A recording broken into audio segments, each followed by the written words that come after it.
İyunun 18-i Azərbaycan Respublikasında İnsan Hüquqları Günü kimi qeyd olunur. Naxçıvan Muxtar Respublikasının İnsan Hüquqları üzrə müvəkkili Ombudsman tərəfindən ənənəvi olaraq hər il bu əlamətdar gün ərəfəsində 18 may, 18 iyun tarixləri İnsan Hüquqları aylığı elan edilir.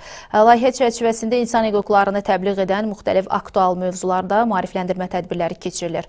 Aylığa Naxçıvan Tibb Kollecində keçirilən hüquqi maarifləndirmə tədbirləri ilə başlanılıb. Əvvəlcə Ulu Öndər Heydər Əliyevin və şəhidlərimizin əziz xatirəsi bir dəqiqəli sükutla yad edilib, dövlət himnimiz səsləndirilib.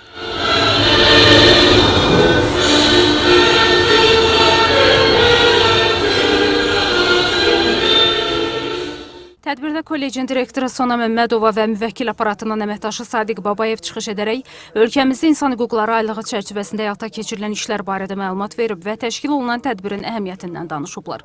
Sonra Ombudsman aparatının əməkdaşı İmran Hüseynov Azərbaycan Respublikasında insan hüquqlarının inkişafının müasir mərhələsi mövzusunda çıxış edib.